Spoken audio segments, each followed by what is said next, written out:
from all backgrounds in all areas, bringing them successful people who got wonderful careers from backgrounds like them, so they can be inspired, so they can be motivated, to make them start thinking in school, what would I like to be when I leave school? What can I do? What is it I would like in my life to achieve? Because how can anybody aspire to work towards something really exciting in a career if they don't know what careers exist? More importantly, if they don't know what careers exist to them. They need to see people like them achieving in all walks of life. So letting these pupils know early on in school what paths are trodden, what hobbies are done, what work experience can be gained, and what exam grades are needed for that profession is absolutely key. And it fires pupils up to do more in school, to go for those grades, because they actually now know what they're in school to do, what they're in school for. And I have seen pupils doing so much better in education once they have got a purpose and they know what it's all about. I will indeed. Sorry to interrupt, because she's making a hugely important point about where we find careers advisors and what backgrounds they come from. And I just wonder whether or not you might just touch a little bit more about the people who are coming into these schools and how they're incentivised to come into schools and to help those by preaching about their own success, but also leading as an example within their community, because I think we could all do with understanding how we could do that in our own constituencies and encouraging it further. Thank you for that intervention. And I think most people, if asked, really want to go in and speak to pupils about what they do, the opportunities that are out there. I mean, I work with over 200 successful women who give up their time for free because they want to help the next generation of pupils do well. In fact, over the last decade, I have worked with with thousands of pupils. I've written career books. I've done a touring play with the National Youth Theatre, speaking to 1,000 pupils at a time, with expert panels on stage, as my honourable friend mentioned, all giving up their time talking about an array of different subjects. On that point? I will indeed. I thank the Honourable Lady for giving way. It's sometimes overlooked when it comes to career opportunities, and the Honourable Lady has referred to it. There are opportunities in the arts, in the culture as well. It's not always a job in construction or a job in engineering. There are opportunities there as well. Absolutely, and that is what it's all about. It's about finding the profession for the individual. What is it that makes them tick and makes them inspired? And what I will say is good, consistent careers advice can change lives, and without it, some pupils will just drift, not knowing what it is they want to do. I will say without doubt, COVID has brought about significant changes in the world of work and to the teaching landscape. Good careers advice has always been important, but never more so than now. With all the disruption in schools, the job market changes, it really is important that we support young people. And data suggests that 65% of children currently in primary schools will enter a job that has not been invented yet. And jobs, as we know, it's not a job for life. There will be a series of jobs that people are doing, and that will speed up, which means you'll need to learn, relearn, upskill, reskill on a regular basis. In fact, Claire Haywood, a leading businesswoman and chair of the Cheshire and Warrington LEB, put it simply: we need to inspire young people about an array of jobs, new emerging jobs, roles that might never have been thought of in tech, digital, life science, jobs of the future. We need schools to engage with the business community who are alert to the future opportunities and have staff who can talk passionately and excitedly about these jobs. And we need schools not just to push traditional careers and traditional routes after schools, but to focus on all opportunities that are out there. I will indeed. Whoever wants to go first. I apologise for interrupting my honourable friend. She is making a very powerful point.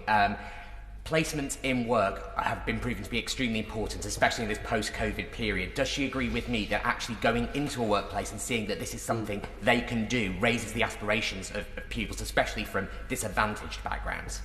My honourable friend is absolutely correct. It is about seeing how things are done. Some people can get all of their inspiration by sitting in a classroom. Many cannot. They have to see the practical appliance. They have to see that job, and that is what will inspire them. Thank my right honourable friend for Tatton for giving way. I just, on the point that she's making, she's articulating it so well. And also pay tribute to the work that she's done in this area.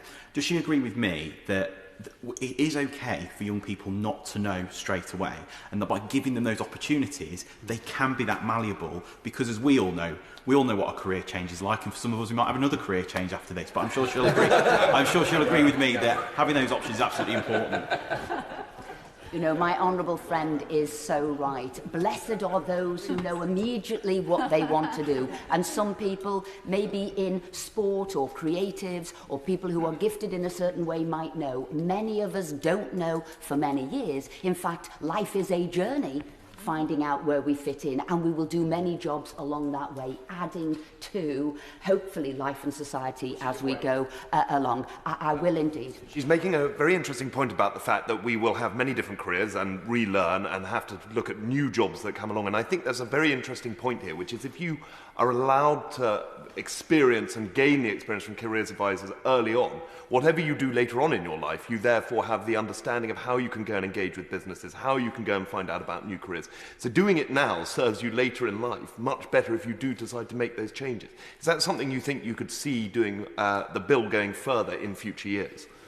Absolutely. My honourable friend makes a very good point. I think that constantly knowing that you're probably going to upgrade your skills, knowing where that support is, and knowing it's not a mountain to climb, but something you'll probably do alongside your career throughout your life is an important thing.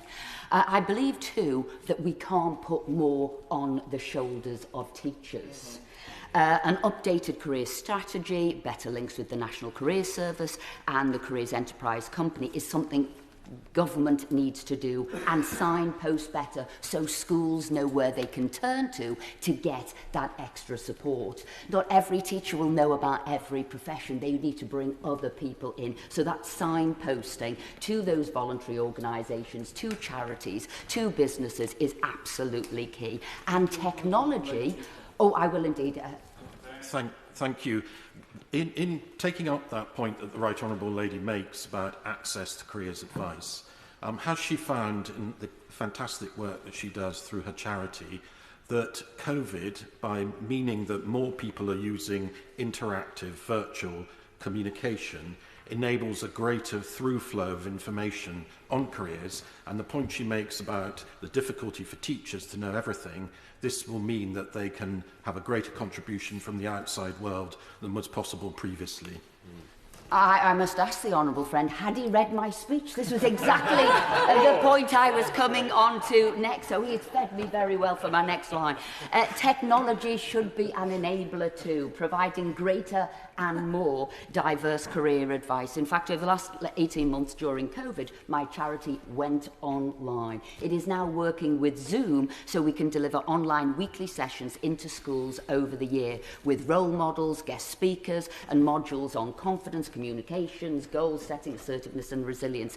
It is up to date, of the moment, real-time information, interactive and thoroughly sort of questioning that children can know where they want to go. So bringing out the pupils' curiosity, linking businesses and schools, pupils and professions, using the Gatsby benchmarks, and offering multiple touch points over the year with different role models in different careers, showing pupils post-school opportunities, whether it's apprenticeships, jobs, about further education, universities, and looking too into funding, sponsorships, or learning on the job, or just getting a job too. So careers advice to support pupils' choice.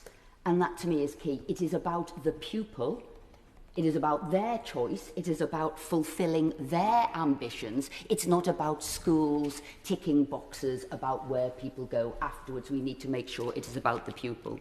So this is a big area, there is much to do. This bill is by no means the end of the story, but it is a very important step, and I'm particularly pleased to be able to support my honourable friend in his mission, in his ambition on something that I know is very dear to his heart.